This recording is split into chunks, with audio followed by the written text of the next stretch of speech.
Welcome. आज के इस लेक्चर में हम डिस्कस करने जा रहे हैं कंप्लीट कंप्यूटर की इस सीरीज में हमारा जो नेक्स्ट टॉपिक रहने वाला है वो रहने वाला है कंप्यूटर मेमोरी। इस कंप्यूटर मेमोरी के अंदर जो इसके टाइप्स आते हैं प्राइमरी मेमोरी और सेकेंडरी मेमोरी, इनको लेकर जो भी इनके टाइप बनते हैं उनको हम कंप्लीट यहाँ पर डिस्कस करने वाले हैं बहुत ही डिटेल्स के साथ में और विथ ग्राफिक रूप से इनको समझने वाले हैं। बहुत ही शानदार तरीके से यहाँ पर ये कंटेंट तैयार किया गया है, तो आपको यहाँ पर कोई भी ऐसा पल मिस नहीं करना है जिससे आपको ये समझने में परेशानी हो। बहुत ही साधारण लैंग्वेज में इनको समझाने का प्रयास किया है हमने। तो आपको मैं अब तक बता दूं कि हमने कंप्यूटर इंट्रोडक्शन है वो कंप्लीट कर लिया है, जिसके अंदर इसकी विशेषताएं, इसकी सीमाएं, इसकी हिस्ट्री, इसकी जो जनरेशन आती है, इसका क्लासिफिकेशन आता है, वो सब हमने कंप्लीट कर लिया है। देन हमने कंप्यूटर आर्किटेक्चर के अंतर्गत जो इनपुट आउटपुट आता है वो हमने कंप्लीट कर लिया है, यानी इसका हार्डवेयर है वो कंप्लीट हो गया है। और हार्डवेयर के अंतर्गत जो इसका नेक्स्ट ये बोल सकते हैं कि कंप्यूटर आर्किटेक्चर में इसका आता है एक पार्ट आपका मेमोरी यूनिट, तो वो अब हम डिस्कस करने जा रहे हैं। और साथ में यहाँ पर सीपीयू भी डिस्कस करेंगे, सीपीयू के बारे में भी समझेंगे ध्यान से। और जो नेक्स्ट टॉपिक रहेगा वो हमारा रहने वाला है सॉफ्टवेयर। ठीक है, तो अभी स्टार्ट करते हैं इस पर। कंप्यूटर मेमोरी पर डिस्कशन हमारा शुरू होता है, तो चलिए शुरू करते हैं यहाँ से कि जो कंप्यूटर मेमोरी है इसको फर्दर दो भागों में क्या किया जाता है, डिवाइड किया जाता है। एक तो प्राइमरी मेमोरी होती है और एक सेकेंडरी मेमोरी होती है। पहले आपको ये कंप्लीट ये चार्ट है ये समझ में आना चाहिए ताकि आपको थोड़ा क्लियर हो कि मेमोरी है वो किस प्रकार से अन्य भागों में डिवाइड होती है। देन इसके बारे में मेमोरी क्या चीज़ होती है, इनके टाइप्स को किस प्रकार से विभाजित किया जाता है, वो कंप्लीट अभी देखने वाले हैं। पहले आपको ये जो एक तरह से यहाँ से चार्ट की तरह बनाया गया है, एक टेबल बनाई गई है, इस टाइप को आपको माइंड में फिक्स करना है और बहुत आसान है, बहुत ही शानदार तरीके से आपको इनको समझना है। तो प्राइमरी मेमोरी है, इसको फिर आगे दो भागों में डिवाइड किया गया, रैम और रोम के अंतर्गत। ठीक है, इनकी फुल फॉर्म वो सब कुछ हम डिटेल से आगे कवर करेंगे। और जो सेकेंडरी मेमोरी है उसको फर्दर आगे तीन भागों में क्या किया गया, डिवाइड किया गया, मैग्नेटिक स्टोरेज, ऑप्टिकल स्टोरेज और फ्लैश स्टोरेज। और इसको फिर रैम को आगे दो भागों में डिवाइड किया गया, एस रैम, डी रैम। और रोम को आगे तीन भागों में डिवाइड किया गया, पी रोम, ईपी रोम, ई पी रोम। ठीक है, और मैग्नेटिक स्टोरेज है, इसको आगे तीन भागों में, HDD floppy disk magnetic tape के अंदर, और ऑप्टिकल स्टोरेज को सीडी डीवीडी में, और फ्लैश स्टोरेज को किस में डिवाइड किया गया, पेन ड्राइव मेमोरी। इनके आगे इसके जो भाग आते हैं उनमें। ओके, इतना चीज क्लियर है। देन हम यहाँ पर आगे बढ़ते हैं तो हमारे पास आता है कि मेमोरी होती क्या है एक्चुअल में, तो ये चीजें आपको पता होनी चाहिए।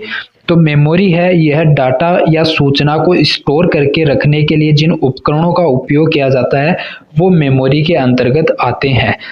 ठीक है, देन बोले तो डाटा या निर्देशों के अस्थायी या स्थायी भंडारण तथा प्रोसेसिंग के बाद सूचना प्राप्त व परिणामों को संग्रहित करना, ये आपका मेमोरी के अंतर्गत होता है। कंप्यूटर केवल बाइनरी लैंग्वेज को समझता है जो कि 0-1 फॉर्म में होती है।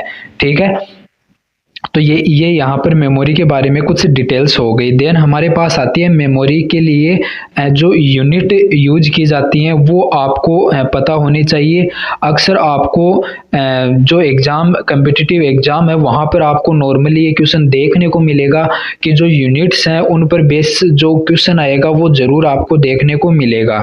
ठीक है, तो ये आपको पता होगा कि ये जो आपकी क्लासेज चल रही हैं ये ऑल एग्जाम को कवर कर रही हैं, वो चाहे एसएससी हो, रेलवे हो, बैंक हो, चाहे वो स्टेट एग्जाम हो। क्योंकि कंप्यूटर है जिस एग्जाम में भी आता है उसका अच्छा खासा वेटेज हो या फिर न हो, कितने भी हो, चाहे वो 5 नंबर का आ रहा है, 10 नंबर का आ रहा है, वो इम्पोर्टेंट बन जाता है। और ये आपके यहाँ से मार्क्स पूरे में से पूरे आने की संभावना बन जाती है यदि आप इस कंटेंट को प्रेफर करते हो तो।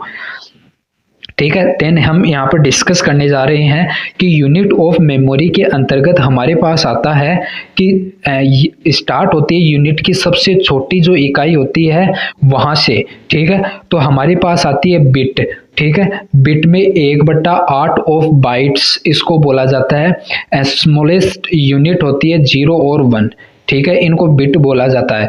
फिर आती है निबल, ठीक है। निबल में क्या होता है, इसमें वैल्यू इन बाइट्स, ये बाइट्स में वैल्यू आपकी है और ये सिंबल्स बता रखे हैं इनके, ये आपकी यूनिट हो गई। और ये एग्जांपल की मतलब कि एक्सप्लेनेशन किस प्रकार से इनसे कुछ मोस्ट इम्पोर्टेंट जो एग्जाम में प्रश्न पूछे जाते हैं उनसे रिलेटेड यहाँ पर रखे गए हैं। तो स्टार्ट आपको ये करना है कि आपको पता होना चाहिए कि एक निबल में कितने बिट्स होते हैं। तो आप बोलोगे 4 बिट्स होते हैं, ठीक है। हाफ बिट बोल सकते हो इनको, हाफ बाइट बोल सकते हो, बिट नहीं बाइट, ठीक है। तो ये इससे रिलेटेड देख सकते हो आप।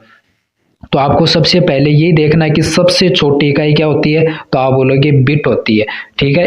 एक बिट में 1/8 बाइट होती हैं, ठीक है। उसके बाद में आता है आपके पास निबल, तो इसमें 4 बिट्स होती हैं। ये भी इंपॉर्टेंट है, बहुत बार एग्जाम में पूछा गया है कि एक निबल में कितनी बिट्स होती हैं, ठीक है। उसके बाद में ये तो और भी इंपॉर्टेंट है कि जो बाइट है उनमें कितनी बिट्स होती हैं, तो वो 8 बिट्स होती हैं। एक बाइट में कितनी बिट्स होती हैं, 8 बिट्स होती हैं। और ये स्मॉलेस्ट एड्रेसेबल यूनिट होती है, ये तो स्मॉलेस्ट यूनिट बनी जाती है 0 और 1 जो कि बिट है, और ये स्मॉलेस्ट एड्रेसेबल यूनिट होती हैं। तो ये भी इम्पोर्टेंट है, ये भी इम्पोर्टेंट है, ठीक है। दोनों डाटा आपको याद रखने हैं। किलोबाइट इसको केबी से डिनोट करते हैं, अब ये डिनोट करते हैं, ये नॉर्मली आपको याद रखने हैं केबी। जैसे फोन में भी आता है केबी, एमबी, जीबी, ठीक है, वो चीजें रिलेटेड कर सकते हो आप। तो एक केबी में कितनी बाइट्स होती हैं, तो 1024 बाइट्स होती हैं। और ये बेसिक मेमोरी साइज यूनिट होती है। तो ये भी इंपॉर्टेंट है, तीनों बहुत ज्यादा इंपॉर्टेंट है, एग्जाम में बहुत बार रिपीट हुए हैं इनसे क्वेश्चन। देन आता है मेगाबाइट, एमबी से शॉर्ट इसका फॉर्म हो गया एम और बी से बाइट, ठीक है। इसी प्रकार से यहाँ पर किलो और बी से बाइट केबी।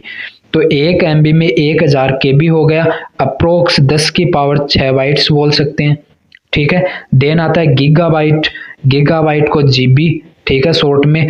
और 1 जीबी कितनी होती है, 1024 एमबी के बराबर होती है। बेस्ड इन मोबाइल और पीसी कंप्यूटर, आपको पता होगा कि उसमें जो आपकी मेमोरी डिसाइड की जाती है वो एमबी और जीबी में कन्वर्ट, मतलब उसमें जो आपकी मेमोरी होती है वो एमबी और जीबी में होती है। तो ये बोला गया है कि use in mobile and PC में, ठीक है। टेराबाइट, टीबी, तो 1 टीबी 1024 जीबी होती है, लार्ज स्टोरेज डिवाइस में यूज होती है। पेटाबाइट, 1 पेटाबाइट में 1024 टीबी होती हैं, डाटा सेंटर्स में यूज होती है। हेक्साबाइट, ठीक है, ईबी, फिर जेटाबाइट, फिर योटाबाइट। तो सबसे लार्जेस्ट स्टैंडर्डाइज्ड यूनिट होती है ये, और ये ग्लोबल डाटा मेजरमेंट में यूज होती है और मैसिव डाटा मेजरमेंट में ये यूज होती है ईबी, ठीक है। तो आपको जो याद रखनी है यहाँ पर वो क्या चीजें याद रखनी है, एक तो निबल वाली, एक बाइट वाली, एक किलोबाइट वाली, और एक जो सबसे बड़ी होती है आपकी लार्जेस्ट स्टैंडर्डाइज्ड यूनिट वाईबी। ये चीजें आपको याद रखनी है। और एक बार इसका आप रीड करोगे, 1-2 बार इसका रिवीजन करोगे, तो इसका क्रम है वो भी अक्सर एग्जाम में पूछा जाता है। तो इनका क्रम भी आपको 2-3 बार लिखकर याद करना है, याद हो जाएगा, ट्रिक बनाने की आवश्यकता नहीं है, लिखकर याद करोगे तो हो जाएगा नॉर्मली। ओके, नेक्स्ट हम चलते हैं। तो हमारे पास आते हैं, इनके टाइप को हम डिटेल से इनका डिस्कशन करने वाले हैं। तो हमारे पास फर्स्ट आता है प्राइमरी मेमोरी, ठीक है, जिसे मेन मेमोरी कहा जाता है, ठीक है। क्या होती है प्राइमरी मेमोरी, तो प्राइमरी मेमोरी कंप्यूटर की मुख्य स्मृति होती है जिसमें सीपीयू काम करते समय डाटा और निर्देश अस्थायी रूप से संग्रहित करता है। ये बात आपको ध्यान रखनी है कि यहाँ पर जो डाटा है वो अस्थायी रूप से क्या होता है, संग्रहित होता है, स्टोर होता है। वो एक तरह से ये बोल सकते हैं कि टेम्परेरी रूप से स्टोर होता है, किसमें, जो प्राइमरी मेमोरी होती है उनमें, ठीक है।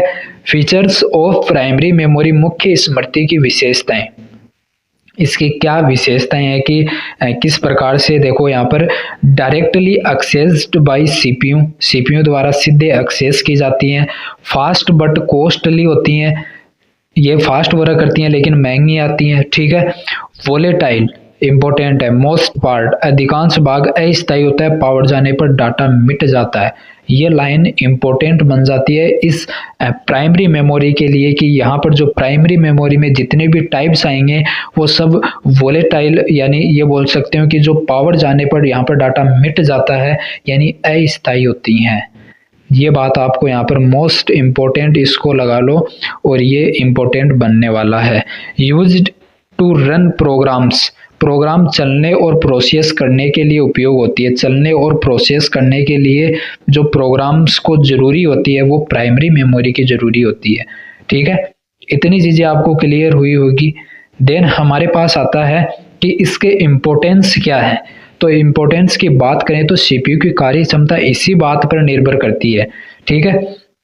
यानी जो आपकी ये प्राइमरी मेमोरी है इस पर ही उसकी कार्य क्षमता डिपेंड होती है। प्रोग्राम चलने व डाटा प्रोसेस के लिए अनिवार्य है। कंप्यूटर की स्पीड बनाने में मुख्य भूमिका ये निभाती है आपकी प्राइमरी मेमोरी।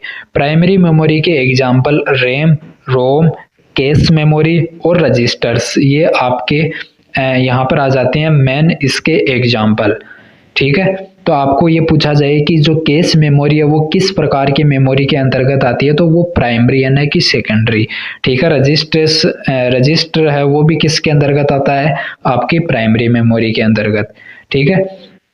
देन हमारे पास आता है रैम, फर्स्ट टाइप इस पर चलने वाले हैं प्राइमरी मेमोरी में रैम, ठीक है। इंपॉर्टेंट चीज़ है, यहाँ से आपको जरूर क्वेश्चन एग्जाम में देखने को मिलेगा, तो बहुत ही ध्यान से इसको समझना है आपको। रैम फुल फॉर्म पहले आपको, इसमें आपको फुल फॉर्म भी बहुत देखने को मिलेंगी जो कि आपको ध्यान रखनी है, याद रखनी है, अपने माइंड में फिक्स करनी है। रैम की आपके सामने क्या आती है, रैंडम एक्सेस मेमोरी आती है, ठीक है। ये इसकी फुल फॉर्म हो गई। रैम कंप्यूटर की प्रमुख अस्थायी मेमोरी वोलेटाइल मेमोरी है जिसमें सीपीयू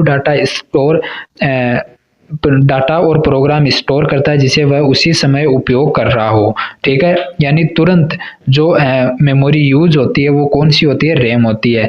रीड एंड राइट दोनों का इसमें कार्य है वो संपन्न होता है। पावर ऑफ होते ही इसका डाटा मिट जाता है क्योंकि ये वोलेटाइल मेमोरी है, ठीक है।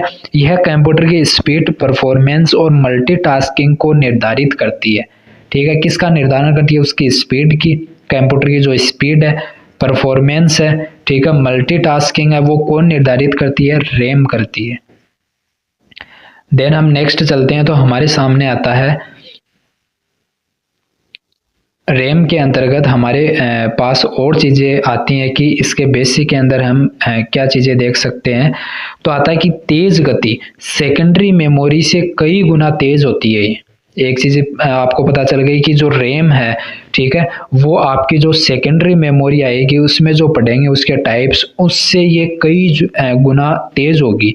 सीपीयू से सीधे कनेक्ट होती है, ठीक है। प्रोग्राम लोड होने पर डाटा रैम में स्टोर हो जाता है। रैम जितना अधिक होगी, ठीक है, कंप्यूटर उतना तेज चलेगा क्योंकि स्पीड में बहुत ही ये इम्पोर्टेंट अपना रोल अदा करती है। फिर आते हैं कि रैम्स के कुछ टाइप भी होते हैं। कौन कौन से टाइप हैं जो आपको याद रखने हैं, पहला है S RAM. S RAM, RAM की वही फुल फॉर्म हो गई रैंडम एक्सेस मेमोरी, और एस से यहाँ पर हो गया स्टैटिक रैम, ठीक है। क्या होती है स्टैटिक रैम, ये बहुत तेज फास्टेस्ट मेमोरी होती है, कुछ इस प्रकार की आपको देखने को मिलेगी ये, ठीक है। तो ये फास्टेज बोल सकते हैं मेमोरी होती है आपकी रैम के अंदर, और केस मेमोरी के रूप में भी उपयोग होती है।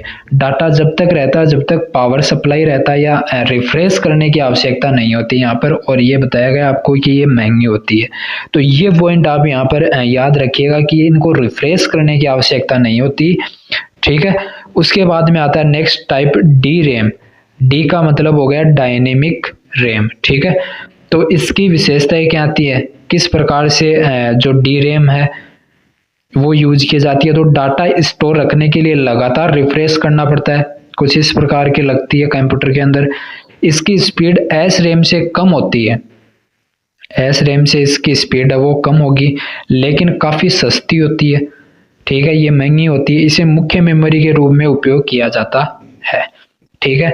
अब इसके यूज कहाँ पर होते हैं, तो यूज है वो आपके कंप्यूटर की मेन मेमोरी, प्राइमरी मेमोरी के अंदर, और आपका लैपटॉप और मोबाइल की जो रैम आती है वहाँ पर डी रैम का यूज किया जाता है। देन आता है जो डी रैम है वो भी फर्दर दो भागों में डिवाइड की जाती है। कौन कौन से? एस डी रैम, एस का मतलब क्या हो गया? सिंक्रोनियस डी रैम, और यहाँ पर D D R S D RAM हो गई, double data rate S D RAM हो गई, और एक इसके अंतर्गत आती है S D R, single data आपकी जो रैम है वो इसके अंतर्गत आती है, ये डबल डाटा के अंदर आती है। तो DDR के भी कई वर्जन होते हैं, DDR1, DDR2, DDR3, ठीक है। यहाँ पर आपके पास में ये DDR दिखाई गई है, जिसमें ये जो इसमें स्लॉट होते हैं वो उसके अकॉर्डिंग होते हैं कि जैसे इसके अंदर 2 स्लॉट हैं तो ये DDR2 है, यदि एक स्लॉट ये मेमोरी फिट करने के लिए हो तो ये DDR1 होगी, इसमें 2 स्लॉट हैं तो ये DDR2 है, ठीक है। अब देखो एस डी रैम क्या है? CPU क्लॉक से सिंक होकर काम करती है, पहले की डी रैम से तेज होती है, ठीक है, इसलिए इसको प्रेफर किया जाता है। और डीएम के ये कई वर्जन इस प्रकार से डिवाइड किए जाते हैं। ओके, आई होप ये चीज़ें आपको क्लियर हो रही होंगी, ठीक है। कोई भी आपके डाउट आता है इसमें रिलेटेड, कुछ भी आप कन्फ्यूज़न आता है तो वो आप हमें कमेंट में बताइएगा कि किस प्रकार से कोई आपको डाउट आता है तो वो क्लियर हो जाएगा। देन हमारे पास नेक्स्ट आता है वो कैश मेमोरी आती है। अब कैश मेमोरी क्या होती है? यहाँ से भी अक्सर एग्जाम में क्वेश्चन बनता है और ये चीज़ें आपको पता नहीं होती तो ध्यान से समझना। कैश मेमोरी एक बहुत तेज गति से मेमोरी होती है ना। यहाँ पर इसकी जो स्पीड होती है वो बहुत तेज होती है, जो सीपीयू और रैम के बीच क्या है? कनेक्ट रहती है। सीपीयू और रैम के बीच में कौन सी मेमोरी पाई जाती है? तो यहाँ से ये क्वेश्चन बन सकता है कि सीपीयू और जो रैम है उनके बीच में कौन सी मेमोरी रहती है? तो वो आपकी कैश मेमोरी रहती है, ठीक है, जिसमें प्रोसेसिंग की गति बढ़ जाती है। सीपीयू बार बार उपयोग करता है इसका, ठीक है। और इसकी विशेषताओं पर आए, यानी इसके फीचर्स क्या होते हैं, तो उसके अंतर्गत आपको देखने को मिलेंगे कि ये बहुत हाई स्पीड में होती है, सीपीयू के बहुत पास व उसके अंदर स्थित होती है। वोलेटाइल मेमोरी, पावर ऑफ पर डाटा मिट जाते हैं, ये भी एक वोलेटाइल मेमोरी है। आकार में छोटी लेकिन महंगी होती है, रैम की तुलना में तेज और रजिस्टर से धीमी होती है।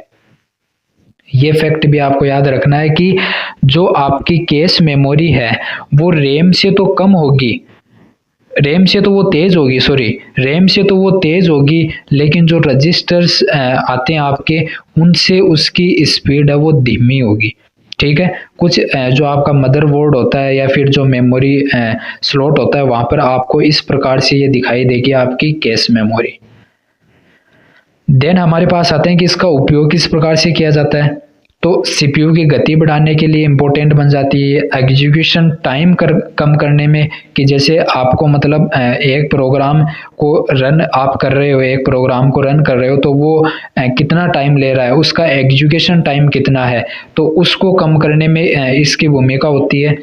मल्टीटास्किंग को बेहतर बनाती है, एक टाइम पर आप बहुत से काम कर रहे हो तो उसको स्पीड से ये करती है, ठीक है। तो सीपीयू और रैम के बीच में कनेक्ट होती है कैश, और इसमें भी 2 होती हैं, L1 और L2, ठीक है।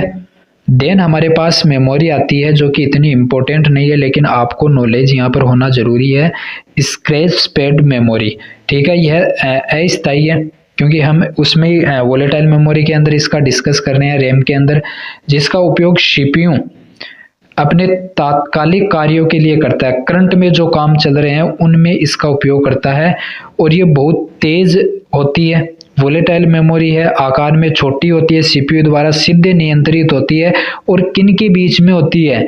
प्रोसेसर और रैम के बीच में जो मेमोरी होती है उसको स्क्रैच पैड मेमोरी बोला जाता है, और जो आपकी सीपीयू और रैम के बीच में होती है उसको क्या बोला जाता है? तो उसको बोला जाता है कैश मेमोरी। कैश की जगह अपने आप नहीं बढ़ती, ठीक है, बल्कि प्रोग्रामर या कंपाइलर इसे नियंत्रित करता है। ओके, देन हमारे पास आता है आगे, नेक्स्ट हमारे पास आता है कि आपको कुछ चीजें याद रखनी है। यहाँ पर फुल फॉर्म्स किससे रिलेटेड? इन्हीं रैम से रिलेटेड है। एस डी रैम, STRAM को बोलते हैं PC, लैपटॉप, स्मार्टफोन और कॉमर्शियल लैपटॉप में ये यूज होती है। यूज यहाँ पर देख रहे हैं SRAM के, SDRAM हो गई। SRAM किस में यूज होती है? शेयर मार्केट में। और ATC air traffic controller system में इसका उपयोग किया जाता है। तो ये उपयोग भी आपको ध्यान में रखना है कि आपको पता रहे कि SDRAM कहाँ पर आपको मिलेगी और SRAM कहाँ पर मिलेगी। और ये दो फुल फॉर्म्स है मेमोरी से रिलेटेड, वो भी आपको याद रखनी है। SIMM single in line memory model, और एक आपका आ गया dual in line memory module. Then next हमारे पास आता है रोम। तो हमने अब तक जो रैम है वो कंप्लीट कवर किया है बहुत ही शानदार तरीके से। बहुत ही जो एग्जाम ओरिएंटेड चीज़ें हैं जहाँ से अक्सर क्वेश्चन बनते हैं वो चीज़ें हमने कवर की है, ठीक है। देन हमारे पास आता है रोम, ठीक है, read only memory. Full form आपको ध्यान रखनी है, रीड ओनली मेमोरी, ठीक है। क्या होती है रोम? रोम कंप्यूटर की स्थायी मेमोरी है। फर्स्ट लाइन जो इम्पोर्टेंट बन जाती है वो यही है कि ये जो रोम है वो स्थायी नॉन वोलेटाइल मेमोरी है, जबकि जो रैम है वो अस्थायी मेमोरी होती है, ठीक है, जिससे ऐसे प्रोग्राम व निर्देश संग्रहित होते हैं जो कंप्यूटर को स्टार्ट, बूट करने और बेसिक फंक्शन के लिए जरूरी होते हैं, ठीक है। रोम में मौजूद डाटा बिजली जाने पर भी नहीं मिटता, यानी लाइट जैसे ही चली जाएगी तो ऐसा नहीं कि डाटा वहां से समाप्त हो जाएगा, वो हो जाएगा रोम में, लेकिन रैम में हो जाएगा। रोम में ये डाटा नहीं खत्म होगा। सामान्यतः रोम में लिखा हुआ डाटा यूजर द्वारा बदला नहीं जा सकता, इसको आप चेंज भी नहीं कर सकते। रोम का डाटा फैक्ट्री में ही स्टोर किया जाता है, CPU से सीधे कनेक्ट रहता है, ठीक है, और मतलब सीधे पढ़ सकता है। सेकेंडरी मेमोरी से तेज होती है रोम है वो, लेकिन रैम से धीमी होगी, यानी जो रैम की स्पीड है वो ज़्यादा होगी रोम से, ठीक है, लेकिन रोम की स्पीड है वो ज़्यादा होगी किससे? आपकी सेकेंडरी मेमोरी से, ठीक है। नेक्स्ट इसके यूज कहाँ पर होंगे? तो कंप्यूटर की बूटिंग प्रोसेस में, फायरवेयर स्टोर में, ठीक है, बायोस UEFI प्रोग्राम में। बायोस क्या होता है पढ़ेंगे पूरा डिटेल से। माइक्रोवेव, टीवी, वॉशिंग मशीन जैसी डिवाइस में यूज होता है। एम्बेडेड सिस्टम जैसे ATM, कैलकुलेटर, उनमें रोम जो मेमोरी है वो यूज की जाती है, कुछ इस प्रकार की। इसके भी कुछ टाइप हैं, और वो टाइप है आपके सामने 3। कौन कौन से? PROM, EPROM, EEPROM, ठीक है। इनको भी डिटेल से अभी देखने वाले हैं हम ही। तो फर्स्ट हमारे सामने आता है PROM। P का यहाँ पर फुल फॉर्म क्या बनता है? तो P का फुल फॉर्म बनता है प्रोग्रामेबल, और रोम का आपको पता ही है रीड ओनली मेमोरी। इसे एक बार प्रोग्राम किया जा सकता है, एक बार डाटा लिखने के बाद बदला नहीं जा सकता। फैक्ट्री के बाहर भी प्रोग्राम किया जा सकता है,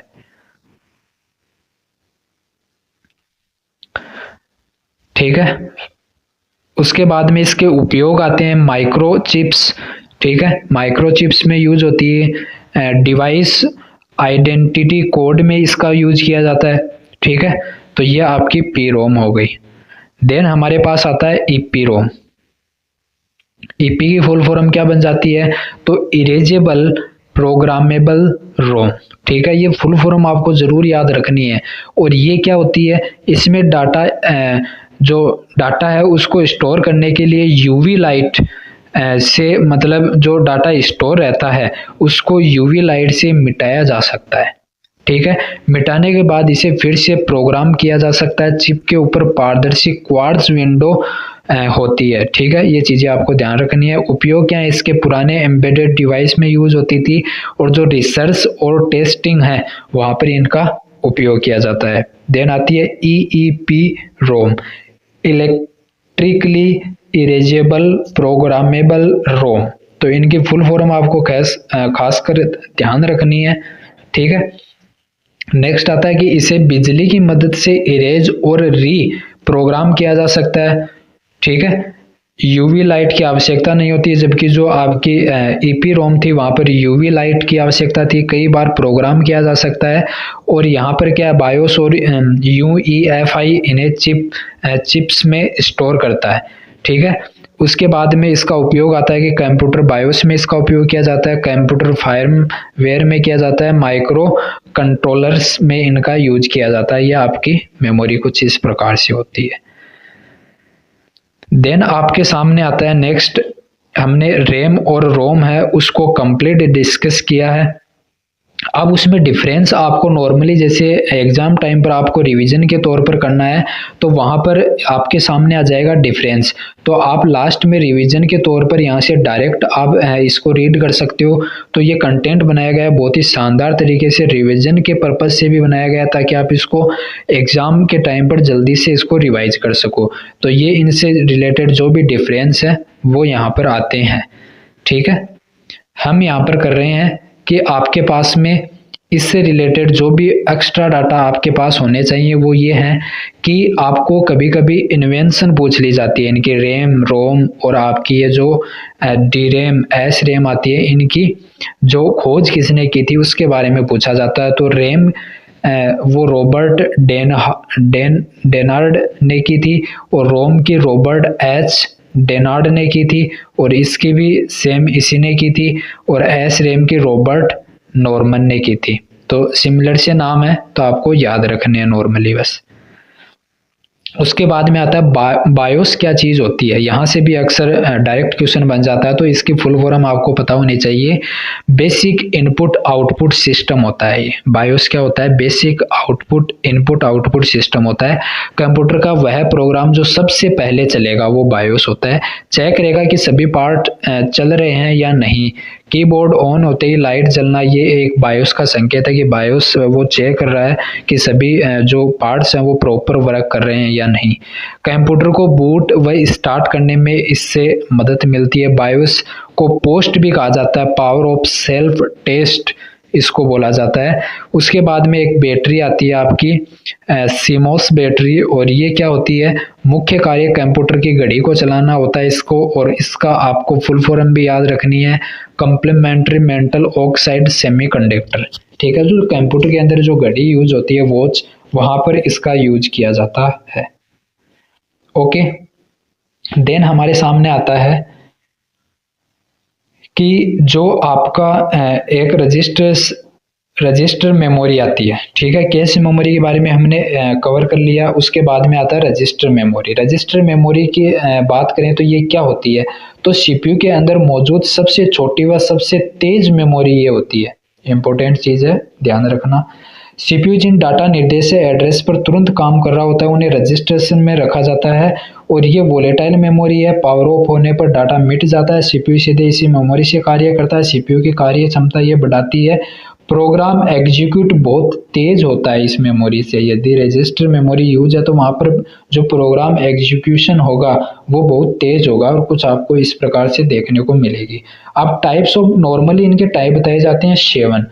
ठीक है, बट 2 सिमिलर टाइप होने के कारण 6 यहाँ पर डिवाइड किए जाते हैं, बट यहाँ पर नॉर्मली बताया जाता है कि इसके 7 टाइप होते हैं। ठीक है, अब देखिए यहाँ पर इसके जो टाइप्स हैं वो भी इम्पोर्टेंट बन जाते हैं, क्योंकि यहाँ से भी डायरेक्ट क्वेश्चन पूछ लिया जाता है एग्जाम में, तो वो भी आपको ध्यान रखना है। तो फर्स्ट आता है एक्यूमुलेटर रजिस्टर से, ACC। ठीक है, एक्यूमुलेटर वह रजिस्टर होता है जिसमें सीपीयू द्वारा किए गए गणितीय, अरिथमेटिक और तार्किक लॉजिकल कार्यों के परिणाम अस्थायी रूप से स्टोर होते हैं। उदाहरण के लिए जैसे आपने ये दिया इनपुट दिया सीपीयू के अंदर की 5 + 3 तो 8। ठीक है, तो 8 उसमें एक्यूमुलेटर में स्टोर होगा पहले से। ठीक है, तो ये एक्यूमुलेटर रजिस्टर था। देन नेक्स्ट इसका टाइप आता है प्रोग्राम काउंटर, PC। ठीक है, प्रोग्राम काउंटर इसकी फुल फॉर्म है, यह बताता है कि सीपीयू अगली कौन सी इंस्ट्रक्शन एग्जीक्यूट करेगा। वो कौन बताएगा? आपका प्रोग्राम काउंटर बताएगा। यह अगली इंस्ट्रक्शन का एड्रेस रखता है। ठीक है, तो ये भी आपको पता होना चाहिए। देन इसके बाद में आता है कि जो इंस्ट्रक्शन रजिस्टर है IR, क्या काम है इसका? ये क्या करेगा? सीपीयू अभी एग्जीक्यूट कर रहा होता है, इंस्ट्रक्शन को रखता है जिसमें सीपीयू इसे अभी एग्जीक्यूट कर रहा है, उन इंस्ट्रक्शन को ये रखता है। जैसे अगर इंस्ट्रक्शन मिला है ऐड A और B, तो इंस्ट्रक्शन पहले IR में आएगी फिर एग्जीक्यूट होगी। तो एग्जीक्यूट होने से पहले जो आपकी इंस्ट्रक्शन आएगी वो कहाँ पर आएगी, तो वो IR में आएगी।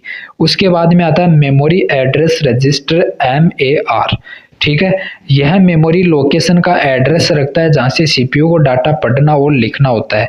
जैसे अगर CPU को मेमोरी लोकेशन 500 से डाटा चाहिए तो 500 MAR में जाएगा। ठीक है, लोकेशन यहाँ पर आपको एड्रेस देखने को मिलेगा, तो ये आपको बताएगा कि CPU में डाटा पढ़ना लिखना कहाँ से है, उसका एड्रेस आपको प्रोवाइड करवाता है MAR।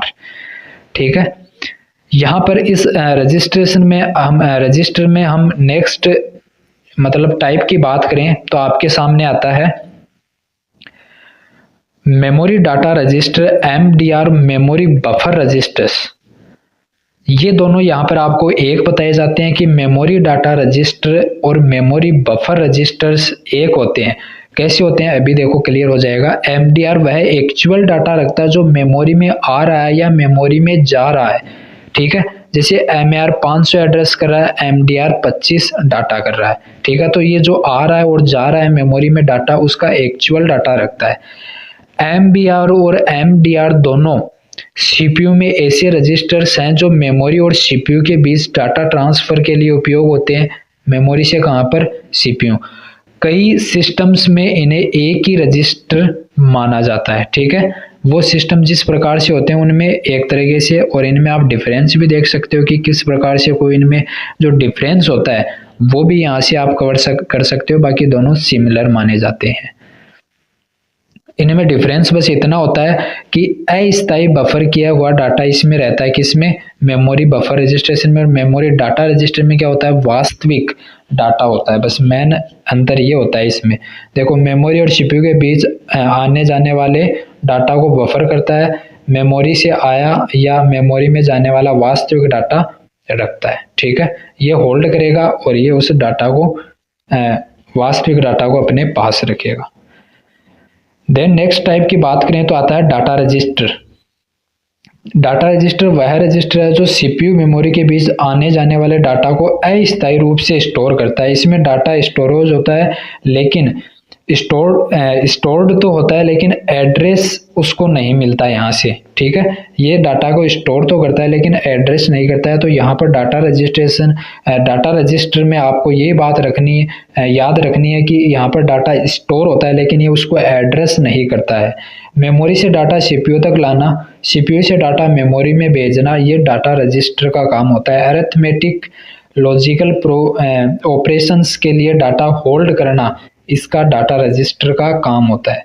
ठीक है, अब आपको नॉर्मली जो IBR और जो IR इंस्ट्रक्शन बफर रजिस्टर और आपका इंस्ट्रक्शन रजिस्टर, इनमें कन्फ्यूजन हो जाता है अक्सर। तो यहाँ पर आपको डिफरेंस दिया गया है कि इनमें क्या डिफरेंस होता है, तो आप यहाँ से रीड डाउन कर लेना इनको। जब आप रिवीजन के तौर पर इनको करोगे तो यहाँ से नॉर्मली आपको रिवाइज कर लेना है। ठीक है, तो जो IBR होता है उसमें IAS सिस्टम यूज होता है। तो IAS आर्किटेक्चर एक स्टोर्ड प्रोग्राम कंप्यूटर आर्किटेक्चर होता है जिसमें डाटा इंस्ट्रक्शन एक ही मेमोरी में स्टोर होते हैं, तो वो इसमें यूज किया जाता है। बाकी जो जितने भी CPU हैं वहाँ पर IR का ही इस्तेमाल किया जाता है। IBR IAS सिस्टम में यूज होते हैं। आई होप चीज़ें क्लियर हो रही होंगी आपको। ठीक है, नेक्स्ट हमारे पास आता है, तो यहाँ से आपको देखने को मिलेगा कि वोलेटाइल और नॉन वोलेटाइल मेमोरी है। इनमें आपको कन्फ्यूजन होगी कि ये कौन कौन सी होती हैं, क्या डिफरेंस होता है इनमें, तो वो भी यहाँ से आपको टेबल के माध्यम से दर्शाया गया है कि वोलेटाइल मेमोरी क्या होती है, नॉन वोलेटाइल मेमोरी क्या होती है। इनके बारे में कंप्लीट यहाँ पर आपको एक चार्ट के माध्यम से रिवीजन के लिए बहुत इम्पोर्टेंट बन जाती हैं ये चीज़ें। ठीक है, विथ एग्जाम्पल यहाँ पर आपको समझाया गया है, तो इसको आप रिवाइज कर लेना। ठीक है, बाकी चीज़ें आपको सब कुछ ये बता दी गई हैं। इसके बाद में आता है आपका सेकेंडरी मेमोरी। अब जो सेकेंडरी मेमोरी है यहाँ पर क्या है कि जैसे हमने प्राइमरी मेमोरी कवर की है डिटेल से, वैसे यहाँ पर हम करने वाले हैं। तो सेकेंडरी मेमोरी क्या होती है पहले आपको ये पता होना चाहिए। तो सेकेंडरी मेमोरी वह स्मृति या मेमोरी होती है जिसमें कंप्यूटर डाटा, प्रोग्राम, फाइलें स्थायी रूप से संग्रहित होती हैं। यहाँ पर क्या होंगी, चीज़ें परमानेंट स्टोर होंगी और इसे ही एक्सिलरी मेमोरी या एक्सटर्नल बाह्य मेमोरी के रूप में जाना जाता है।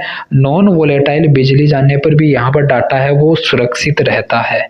सीपीयू से सीधे एक्सेस नहीं कर सकता, जबकि जो आपकी प्राइमरी मेमोरी है उसे सीधे एक्सेस करता है।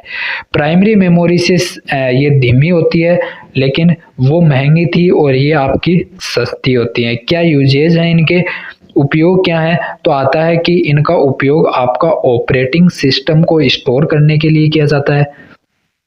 ठीक है, ओएस के लिए सॉफ्टवेयर एप्लीकेशन स्टोर आप जहां पर करते हो तो वो रोम के अंदर सेकेंडरी मेमोरी के अंदर स्टोर होती हैं। फोटो, वीडियो, डॉक्यूमेंट्स सेव करना, बैकअप, आर्काइविंग, ये चीज़ें जो भी होती हैं, ठीक है, ये आपके जितने भी प्रोसेस होंगे वो किन में होंगी, तो वो सेकेंडरी मेमोरी में होती हैं।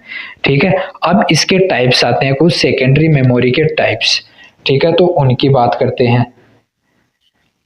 तो हमारे पास आता है कि इसके जो सेकेंडरी मेमोरी है, इसके लिए आपके पास ये चार्ट आपको देखने को मिलेगा, जो कि बहुत ही शानदार तरीके से यहाँ पर बनाया गया है सेकेंडरी मेमोरी के लिए, ताकि आप इनको बहुत ही शानदार तरीके से माइंड में फिट कर सको, ताकि आपको चीज़ें क्लियर होंगी कि कौन सी, क्योंकि आप इनको कंप्लीट स्टडी करोगे प्राइमरी और सेकेंडरी मेमोरी को, तो वहाँ पर आपको कन्फ्यूजन होगी कि इनमें आपकी रैम कौन सी होती है, फ्लॉपी डिस्क कौन सी होती है, और जैसे आपकी CD रोम है, ठीक है, आपकी जिप डिस्क है, हार्ड डिस्क है, तो ये कौन सी मेमोरी होती हैं, रैम रोम कौन सी होती हैं, तो वो चीज़ें आपको पता होनी चाहिए।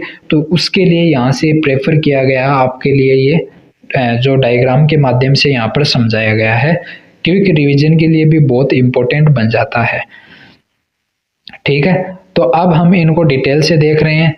आपको यहाँ पर ये टाइप्स बता दिए गए हैं कि जो सेकेंडरी मेमोरी है वो दो टाइप में डिवाइड की जाती है, फिक्स्ड डिवाइस और रिमूवेबल डिवाइस।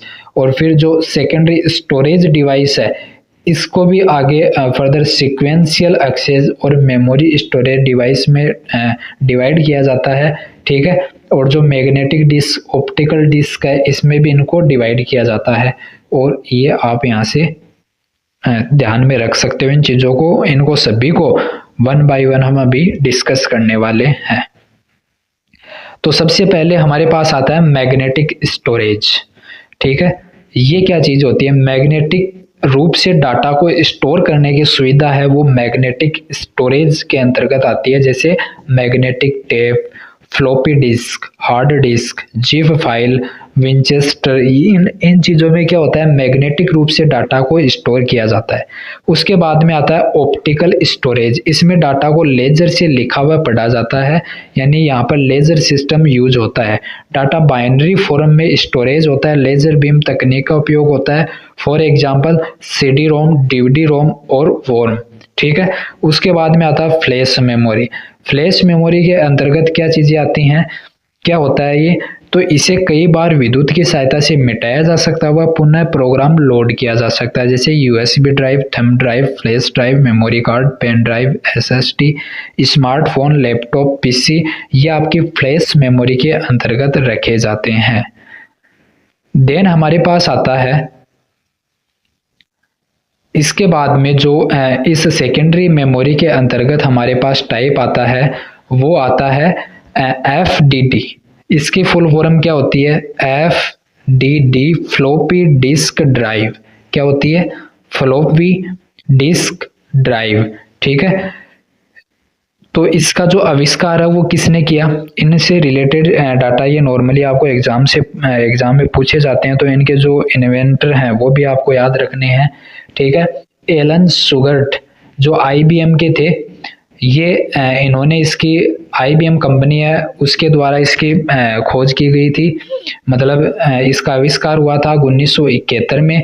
और फर्स्ट फ्लॉपी साइज यहाँ पर डिसाइड की गई थी 8 इंच, जिसे बोला जाता है 80 KB, और मोस्ट पॉपुलर इसमें रहा वो 3.5 इंच वाला रहा। मेमोरी जो डिवाइस है इसकी वो 1.44 MB की इसकी साइज थी। FDD एक पुराना सेकेंडरी स्टोरेज डिवाइस है जो फ्लॉपी डिस्क में डाटा को पढ़ने और लिखने का कार्य करता है। ठीक है, इस प्रकार का आपने ये देखा होगा। HDD हार्ड डिस्क ड्राइव क्या होता है?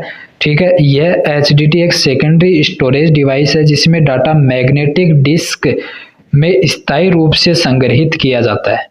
ठीक है, और इसकी जो इसका आविष्कार है वो रेनॉल्ड बी जोहानसन जो कि IBM कंपनी द्वारा 1956 में किया गया था। फर्स्ट HDD IBM 350 कैपेसिटी इसकी कितनी थी? 5 MB। हाँ, हेलो, आए यार थोड़ा सा वीडियो रिकॉर्ड शो करवा 10 एक मिनट बोल रहे हो, होगा क्या? हाँ आया बस। हाँ हूँ।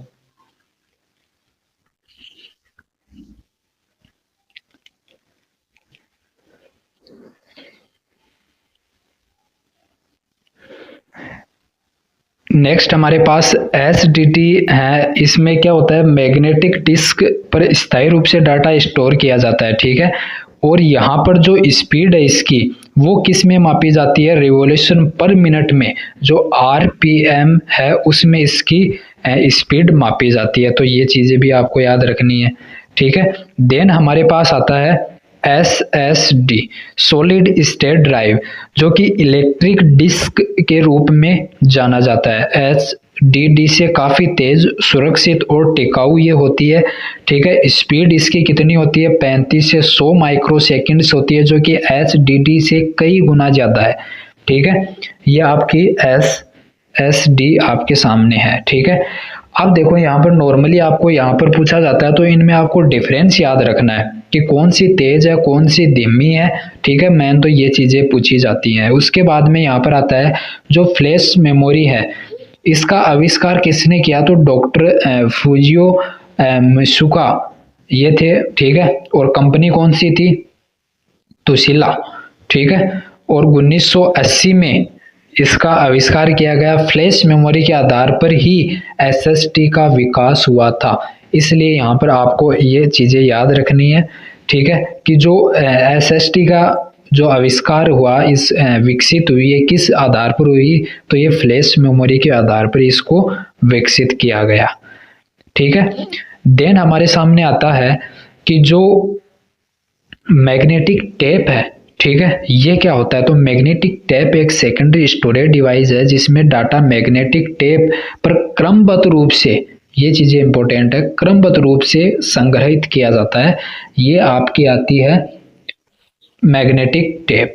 ठीक है, देन हमारे पास आता है CD। ठीक है, इसकी फुल फॉर्म होती है कॉम्पैक्ट डिस्क। CD एक ऑप्टिकल स्टोरेज डिवाइस है जिसमें डाटा को लेजर टेक्नोलॉजी की मदद से डेस्क पर स्टोर और पढ़ा जाता है, स्टोर किया जाता है और इसको पढ़ा जाता है। ठीक है, जो CD होती है। पहला उपयोग ऑडियो में म्यूजिक CD के रूप में किया गया था। फाउंडर जो CD और DVD के बताए जाते हैं वो आपके सामने आते हैं, जेम्स रसेल।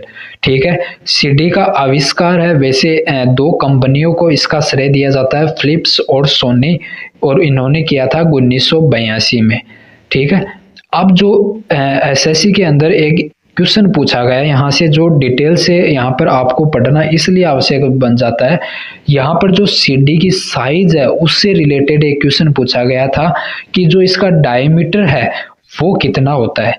तो ये क्वेश्चन बना था कि इसका डायमीटर 12 सेंटीमीटर या 120 mm, तो 12 सेंटीमीटर वाला क्वेश्चन SSC CHSL के अंदर ये क्वेश्चन पूछा गया था। तो आपको हर चीज़ें यहाँ पर कवर करवाई गई है। एग्जाम पर्सपेक्टिव से बहुत इम्पोर्टेंट चीज़ें यहाँ पर लेकर आई गई हैं ताकि आप कोई भी चीज़ यहाँ पर मिस नहीं कर पाओ। ठीक है, देन यहाँ पर ये आपकी CD की साइज हो गई, तो आपको इसको रीड कर सकते हो कि 120 mm ये साइज हो गई इसकी। ठीक है, और ये जो लेड इन एरिया और लेड आउट एरिया किस प्रकार से यहाँ पर डिवाइड किए गए हैं देख सकते हो। ठीक है, CD के प्रकार, तो इसको 3 भागों में डिवाइड किया जाता है। CD रोम रीड ओनली रहती है, केवल पढ़ सकते हैं इसको। CDR रिकॉर्डेबल होती है, एक बार डाटा लिख सकते हैं। CDRW ठीक है, री राइटेबल होती है, बार बार डाटा लिख और मिटा सकते हैं। ठीक है, देन हमारे पास आता है नेक्स्ट, हमारे पास आता है इसमें DVD। ठीक है, जिसकी फुल फॉर्म आपको देखने को मिलेगी डिजिटल वर्सेटाइल डिस्क। DVD एक उन्नत ऑप्टिकल स्टोरेज डिवाइस है जो CD की तुलना में अधिक डाटा स्टोर कर सकती है। ठीक है, कंपेयर आपको याद रखना है, CD से ज़्यादा storage, high quality video storage. ठीक है, लेजर टेक्नोलॉजी ही यहाँ पर यूज होती है। ठीक है, DVD के टाइप्स की बात करें तो DVD ROM read only, DVR write once, DVR-W री राइटेबल। ठीक है, और यहाँ पर इसकी कैपेसिटी और साइज भी आपको याद रखनी है। सिंगल लेयर में 4.7 GB, डबल लेयर में 8.5, और ये डबल साइड में इसकी और मैक्सिमम इसकी जो कैपेसिटी होती है वो 17 GB होती है। लाइन स्पेस, तो लाइन स्पेस ये आपका 0.74 mm थिकनेस, 0.6 mm, और डायमीटर भी यहाँ पर सेम CD के समान होता है। फिर इसके उपयोग DVD के, तो वो आपके movie, games, software, large data backup के लिए DVD जो मेमोरी है उसमें इसको स्टोर किया जाता है। फिर ब्लू रे डिस्क आती है आपकी। ब्लू रे डिस्क एक उन्नत ऑप्टिकल स्टोरेज डिवाइस है जिसमें नीली बैंगनी ब्लू वॉयलेट लेजर तकनीक का उपयोग किया जाता है। स्टोरेज क्षमता सिंगल लेयर में 25 GB से डुअल लेयर में 50 GB तक इसकी कैपेसिटी होती है। ठीक है, हाई डेफिनेशन HD और फुल HD वीडियो गेम्स, बड़े सॉफ्टवेयर को स्टोर करने के लिए इसका उपयोग होता है। मुख्य रूप से HD movie, play station games, data backup व एंटरटेनमेंट इंडस्ट्री में इसका उपयोग होता है। ब्लू रे डिस्क भी आपको ध्यान में रखनी है। ठीक है, देन हमारे पास नॉर्मली वर्चुअल मेमोरी के बारे में आपको चीज़ें पता होनी चाहिए कि ये क्या होती है। तो ये कंप्यूटर की एक मेमोरी मैनेजमेंट तकनीक होती है। ठीक है, जिसमें हार्ड डिस्क SSD के एक हिस्से को रैम की तरह उपयोग किया जाता है ताकि सिस्टम कम रैम होने पर भी बड़े प्रोग्राम चला सकता है, इसलिए इसको वर्चुअल मेमोरी बोला जाता है, आभासी। ठीक है, वर्चुअल मेमोरी है वो एक्सटेंडेड रैम होती है जो रैम की तुलना में 3 गुना ज़्यादा बढ़ाई जा सकती है। वर्चुअल मेमोरी रैम और हार्ड डिस्क का संयोजन होता है। ठीक है, तो ये चीज़ें आपको क्लियर हुई होगी। नेक्स्ट हमारे पास आता है जो लास्ट आपका है CPU। ठीक है, ये CPU के बारे में यहाँ पर आपको कंप्लीट बताया जाएगा। ठीक है, तो CPU सेंट्रल प्रोसेसिंग यूनिट, ये क्या होता है? तो CPU कंप्यूटर का, CPU क्या है? कंप्यूटर का मुख्य प्रोसेसर होता है जिसे कंप्यूटर का मस्तिष्क, ब्रेन ऑफ कंप्यूटर कहा जाता है। ठीक है, और CPU की फुल फॉर्म तो आपको याद रखनी जरूरी है, सेंट्रल प्रोसेसिंग यूनिट इसकी फुल फॉर्म बन जाती है। ठीक है, ये जैसे आपका मॉनिटर हो गया, ये आपका मॉनिटर, ये आपका कीबोर्ड, ये इसके हाथ में आपका माउस, और ये आपका CPU। ठीक है, कुछ इस प्रकार की CPU चिप होती है। ठीक है, यह सभी निर्देशों को फेज, डिकोड, एग्जीक्यूट करता है, कंप्यूटर के सभी कार्यों को नियंत्रित करता है। फेज, डिकोड, एग्जीक्यूट, इनका मतलब क्या है? फेज का मतलब मेमोरी से निर्देश लेना, डिकोड का मतलब है निर्देश को समझना, एग्जीक्यूट का मतलब है निर्देश के अनुसार कार्य करना, कंट्रोल का मतलब है सभी डिवाइस को नियंत्रित करना। तो ये CPU का काम होता है। CPU की स्ट्रक्चर कुछ इस प्रकार से डिसाइड होती है कि इसमें कंट्रोल यूनिट और अरिथमेटिक और लॉजिक यूनिट होती है, इनसे मिलकर CPU बनता है, और ये कनेक्ट रहता है आपका मेमोरी से, और इनपुट मिलता है और आप आउटपुट प्राप्त करते हो। ठीक है, ये स्ट्रक्चर आपको देखने को मिलेगा। ये CPU आपको ने इस प्रकार से देखा होगा, और ये इसका बैकग्राउंड यहाँ पर ही होता है। इसमें आपको यहाँ पर डाटा जो USB के लिए जो यूज किए जाते हैं, यहाँ पर ऑप्शन पोर्ट्स वो यहाँ पर दिखाई दे रहे होंगे कनेक्ट करने के लिए, ये यहाँ पर फैन होता है। ठीक है, अब इसके जो आगे जो मुख्य भाग डिवाइड किए जाते हैं उनके बारे में भी आपको नॉलेज लेना जरूरी है। तो CPU के मुख्य भाग होते हैं वो, जैसे इसमें आता है ALU, अरिथमेटिक लॉजिक यूनिट। ठीक है, जिसे जो इसकी फुल फॉर्म है वो आपको याद रखनी है। सभी गणितीय क्रियाएं जैसे जोड़, घटाव, गुणा, भाग, तार्किक क्रियाएं जैसे एंड, और, नोट और कंपेयर, ये चीजें एलयू करता है। कंट्रोल यूनिट सीयू क्या करता है? सीपीयू के सभी कार्यों को नियंत्रित करता है, इनपुट आउटपुट मेमोरी के बीच समन्वय बनाता है, इंस्ट्रक्शन एग्जीक्यूशन का कार्य तय करता है। सीपीयू कैसे काम करता है? ठीक है, स्टेप यहाँ पर बताई गई हैं आपको। सीपीयू और मेमोरी के बीच में क्या संबंध है वो चीजें आपको बताई गई हैं। ये चीजें आपको याद रखनी है खासकर कि रजिस्टर से केस, फिर आपकी रैम, फिर सेकेंडरी मेमोरी, ये इसका क्रम होता है। क्रम आपको खासकर याद रखना है। नेक्स्ट हमारे पास आता है रजिस्टर्स।